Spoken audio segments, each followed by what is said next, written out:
Hello, hello, moi c'est Ingrid et je te souhaite la bienvenue sur cette chaîne YouTube. Si tu ne me connais pas encore, prends place, installe-toi et on va apprendre à se connaître. Alors cette chaîne, c'est un peu mon journal intime, pas si intime que ça, puisque j'y partage certains aspects de ma vie qui, je pense, pourraient servir à quelqu'un d'exemple ou d'inspiration et pourquoi pas de leçon. Donc c'est parti pour une nouvelle vidéo.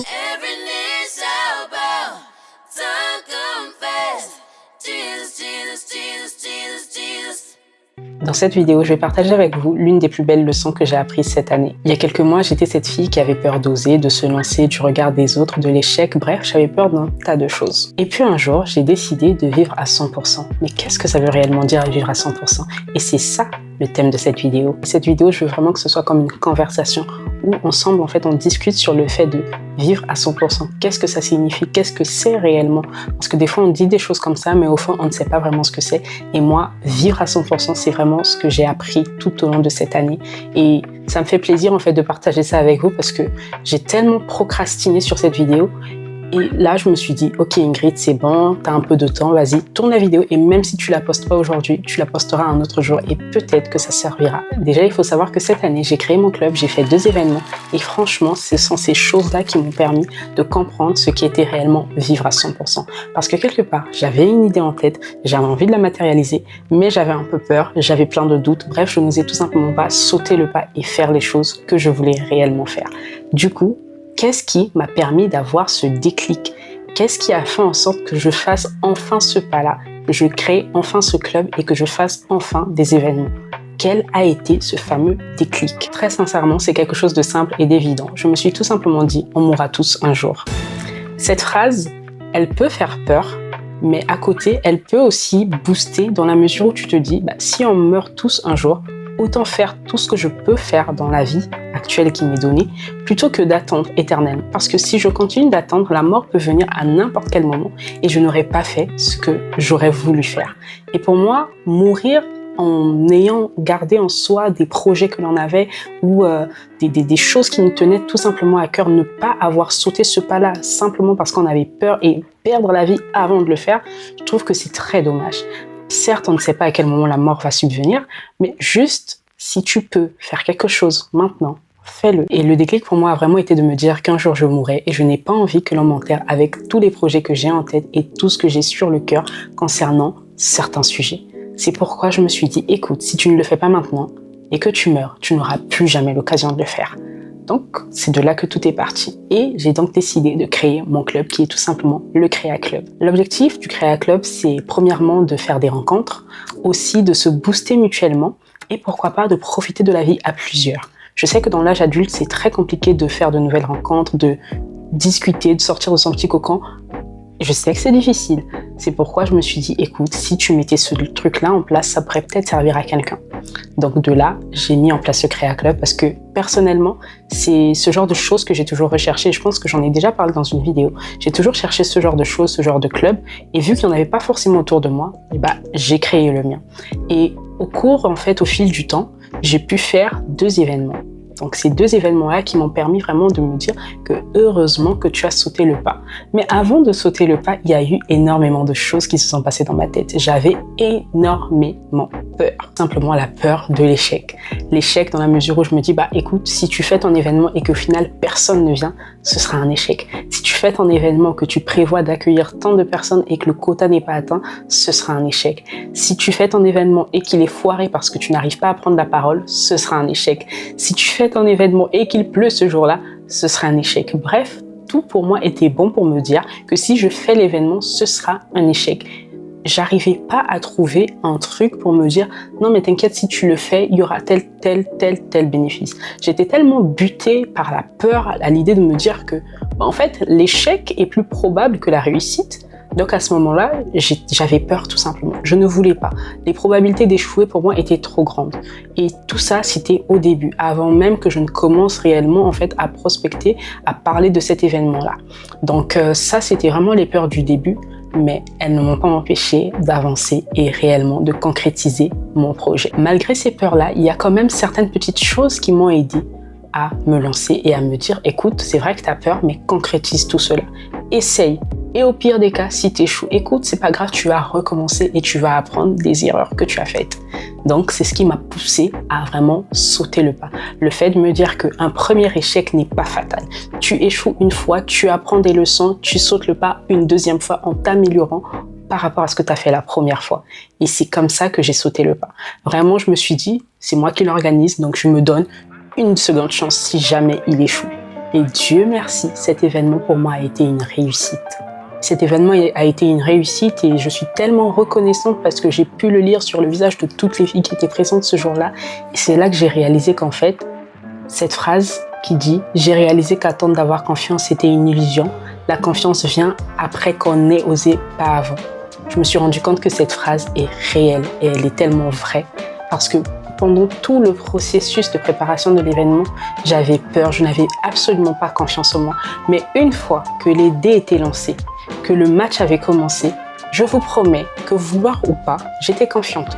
Je me disais, en fait, là, c'est toi qui maîtrises. C'est ton événement, c'est ton élément, c'est selon tes règles. Donc, juste sois confiante et avance. C'était une mentalité que j'ai pu acquérir parce que j'étais déjà dans l'action, vous voyez. Mais avant de me lancer, avant de commencer, j'étais pas dans cette mentalité-là. J'avais énormément peur. C'est bien après que la confiance s'est installée. Donc parfois, tu es là, tu as envie de faire quelque chose, tu attends d'avoir confiance en toi. La confiance, à certains moments, elle ne viendra pas forcément avant. Elle viendra pendant et elle continuera à exister après. Il faut que tu commences pour que la confiance s'installe. Si tu ne commences pas, la confiance ne viendra pas. Au début de la vidéo, j'ai certainement coupé ça au montage, mais j'ai bugué sur l'introduction. Pourtant, c'est simplement vous dire bonjour et bienvenue sur ma chaîne. Mais je ne savais absolument pas comment le dire. Pourquoi? Peut-être au début, j'étais un peu déstabilisée, je n'osais pas forcément regarder le capteur de la caméra. Mais après, dès que j'ai enchaîné 2-3 phrases, je suis devenue un peu plus à l'aise. Et puis, voilà. Donc, la confiance s'installe petit à petit. Peut-être que vous le remarquerez aussi. Et si vous ne l'avez pas remarqué, je vous invite juste à regarder le début de la vidéo et revenir ici. Et vous verrez que quand j'ai commencé, je n'étais pas aussi confiante que maintenant. Peut-être que vous ne le remarquez pas, je ne sais pas, mais moi en tout cas je le sais et je le sens parce que là j'enchaîne plus facilement, je regarde plus facilement le capteur de la caméra, mais au début c'était pas trop ça. Donc bref, la confiance des fois elle vient vraiment quand tu es dans le processus. Commence à courir et tu verras que la confiance va venir pendant tout ton processus de course. C'est vraiment ce que je conseille et ce que je dis souvent autour de moi. Écoute, t'as pas confiance en toi, commence. Même petit, commence petit et la confiance va s'installer. Et quand tu vas réaliser qu'en fait, cette montagne-là, elle n'était pas si grande que ça va décupler la confiance qu'il y a en toi. Et de ce petit, tu vas faire quelque chose de plus grand et quelque chose d'extra grand encore après. Donc bref, il suffit juste des fois de commencer, de se lancer pour que la confiance s'installe. Et donc après que j'ai fait déjà le premier événement, j'ai remarqué quelque chose, l'effet domino. Et cet effet domino m'a poussé à me dire, et si ton courage inspirait quelqu'un d'autre? Parfois, on ne le sait pas, mais il y a juste comme ça quelqu'un dans l'univers qui attend que l'on fasse quelque chose pour qu'elle aussi, elle puisse le faire. Il y a quelqu'un dans le monde qui va faire un truc et nous aussi, on va se dire, en fait, si cette personne l'a fait, je peux le faire. Et en fait, l'effet domino, c'est juste, tu poses une action et indirectement ou directement, elle va découler sur toutes les personnes qui sont autour de toi ou qui ont accès à ce que tu as fait. Personnellement, tout de suite après le premier événement, j'ai eu des retours des filles qui font partie du club qui m'ont dit que ça les a encouragées, ça les a motivées, ça leur a donné envie, elles aussi, de créer, de faire des choses qui sont un peu plus palpables, un peu plus tangibles. Parfois, l'action que tu vas poser ne sera là que pour encourager quelqu'un d'autre. Pour toi, c'est peut-être rien, pour toi, c'est peut-être quelque chose d'habituel et tout, mais pour quelqu'un d'autre, c'est vraiment énorme. La personne se dit, waouh, quel courage, quelle inspiration, quelle détermination. Bref, la personne s'inspire tellement de toi, mais toi, tu ne le réalises tellement pas. Et parfois, c'est ce qui nous arrive nous aussi. On regarde des gens, on se dit, waouh, j'aimerais tellement faire comme cette personne. Et tout simplement, le courage de cette personne-là découle sur nous et on fait des choses. Mais il faut vraiment profiter et le faire à ce moment-là. Et c'est pourquoi je me dis à moi-même, mais en fait, Ingrid, ne sous-estime jamais l'impact que ton courage peut avoir sur les autres. Tu ne sais pas, en posant telle ou telle action, ce que tu vas débloquer dans la tête de quelqu'un d'autre. Et je vis pour ce genre de choses.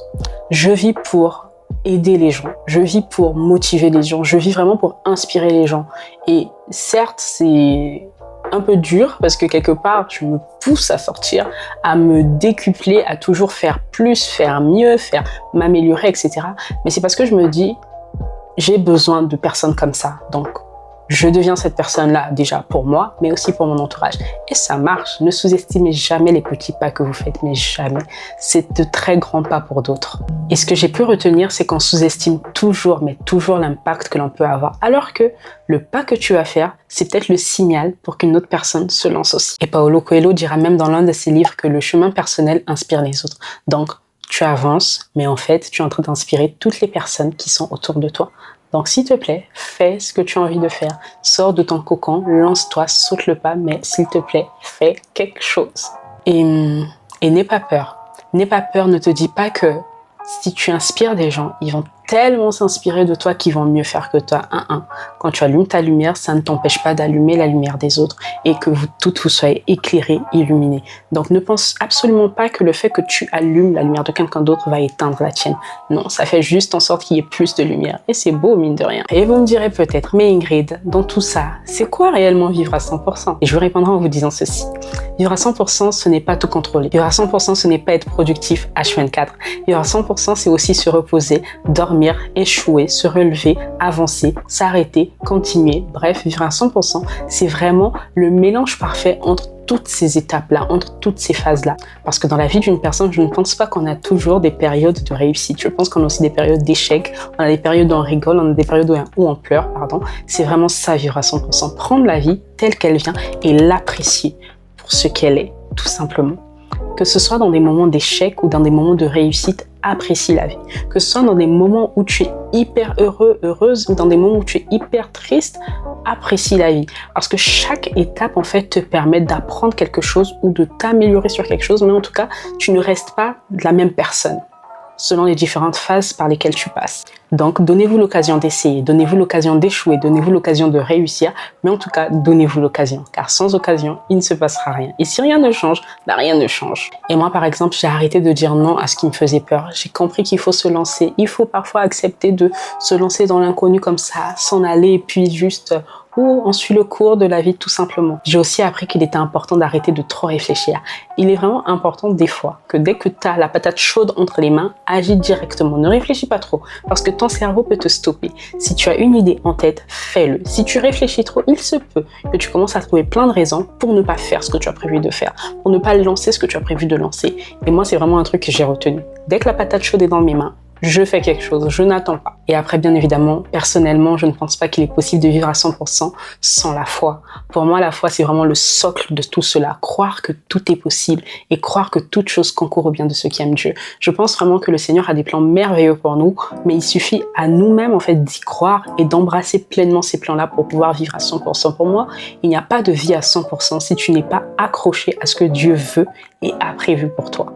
Donc, aussi simple que ça, vivre à 100%, c'est en même temps embrasser le plan de Dieu et en même temps accepter et croire que les projets que l'on a au fond de nous ne sont pas là par hasard, mais ils sont là pour servir, pour aider, bref, ils sont là pour une raison. C'est tout ça, vivre à 100%. C'est vraiment, la vie est un cadeau. Voilà, c'est vraiment ça. La vie est un cadeau et quand on t'offre un cadeau, tu en profites, tu le savoures à 100%, tu es heureux à 100% parce que ce cadeau te fait plaisir. Donc vraiment, pour moi, c'est ça. Vivre à 100%. Et si vous avez une autre définition de ce qu'est vivre à 100%, n'hésitez pas à me le dire en commentaire. Et s'il y a bien une chose que le vivre à 100% t'apprend, c'est que tu ne trouves pas qui tu es, tu crées ce que tu es. Et ça, j'ai trop aimé. J'ai trop aimé parce que c'est une étape en fait où tu apprends à te connaître, où tu te découvres et où tu apprends à t'apprécier. Je m'aime beaucoup, mais c'est parce que j'ai appris. Je m'apprécie beaucoup, mais c'est parce que j'ai appris.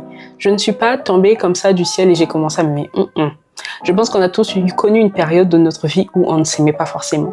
Et moi, j'ai connu cette période-là. Et là, je suis dans la phase où je m'aime énormément. J'apprécie la femme que je suis actuellement. J'apprécie celle que j'étais hier. Et j'ai compris que je ne m'aimais pas avant, pour certaines raisons peut-être. Mais aujourd'hui, je sais pourquoi je m'aime. Ce sera peut-être le sujet d'une autre vidéo, mais en tout cas, vivre à 100%, c'est aussi s'aimer à 100%. Apprendre que malgré mes défauts, malgré mes qualités, malgré ceci, malgré cela, je m'aime tout simplement. Je suis telle que je suis. Je m'améliore chaque jour un peu plus, ou pas. mais je m'aime. Et ça, c'est vraiment un truc qui doit rester là. Tu ne peux pas vivre à 100% si tu ne t'aimes pas. Apprendre à s'aimer, c'est vraiment quelque chose de très important. On en parlera dans une autre vidéo, mais vraiment, c'est important pour vivre à 100%. Aujourd'hui, je ne dis pas que tout est parfait, mais si je peux dire une seule chose, c'est que je vis. Et je vis vraiment à 100%. Et si tu devais retenir une seule chose de cette vidéo, c'est qu'il n'y a pas de bon moment. Il y a juste maintenant. Donc, saisis cette occasion et vis pleinement à 100%. Donc voilà, c'est déjà la fin de cette vidéo. Si elle t'a plu, n'hésite pas à commenter, à partager, à liker, à me dire ce qu'est pour toi vivre à 100%. Et on se dit à bientôt pour une prochaine vidéo.